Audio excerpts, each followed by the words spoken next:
President Trump has reportedly approved an agreement to provide Saudi Arabia with enrichment capability for a civilian nuclear program. He's expected to announce the deal later today.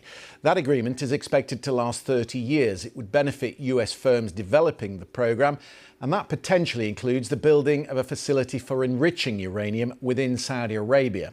What concerns some is that the agreement does not include the IAEA's additional protocol, which allows for more monitoring, inspection and verification, and it is notably weaker than the restrictions the UAE accepted some years ago for its own civilian nuclear program.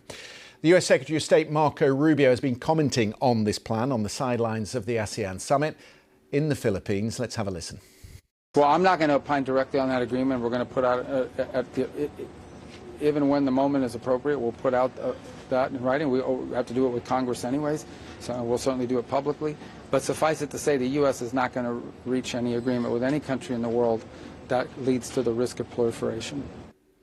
The Emiratis already have a nuclear power plant, Barakah, which is on the coastline of the Persian Gulf. In fact, it came under attack back in May. And remember, the backdrop to this is the US-Iran conflict that was all about denying Tehran an ability to enrich uranium beyond the levels that would normally be used for civilian purposes. We've been speaking to our security correspondent, Frank Gardner, on what it all means. First of all, I think it's important to say it hasn't yet been approved by Congress. But there will be some concerns there, particularly of allies of Israel. Israel's obviously no friend of Iran's, and an enemy of Iran's is a friend of Israel to some extent.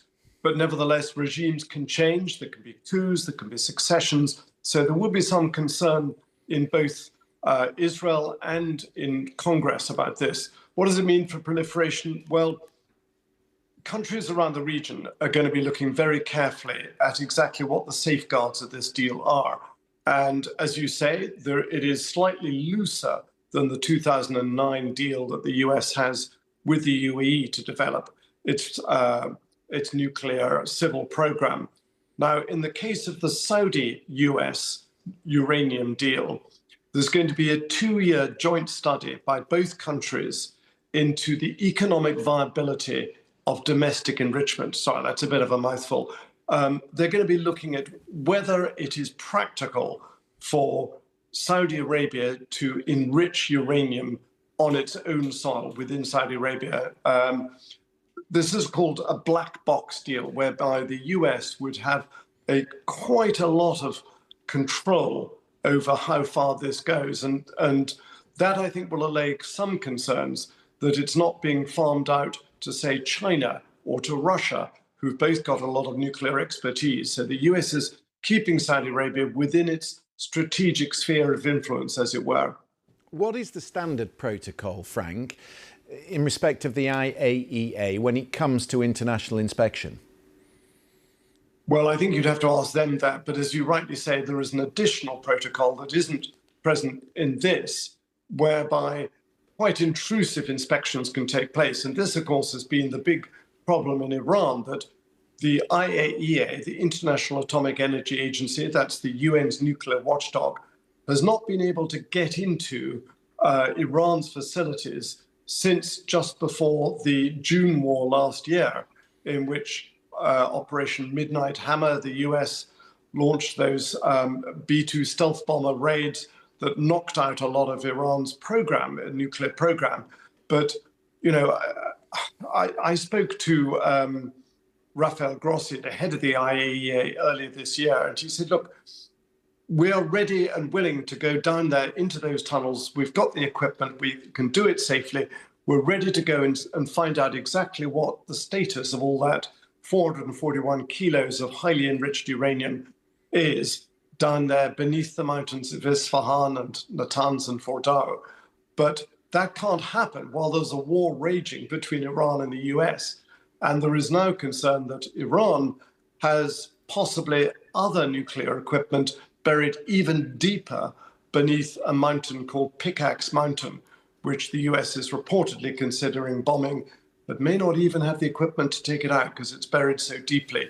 So all of this, of course, points to is the Middle East on the brink of some kind of nuclear arms race. I don't think we're at that stage yet. Turkey, Egypt, the UAE would all be interested, I think, in advancing their own nuclear programs if Saudi Arabia goes down this route. So the safeguards are going to be really important to look at. Just how safe is this program going to be?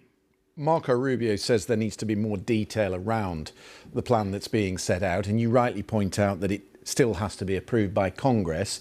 But some would question, Frank, whether there would be any confidence that Congress can stop it, because, of course, the president on so many issues has the power of veto.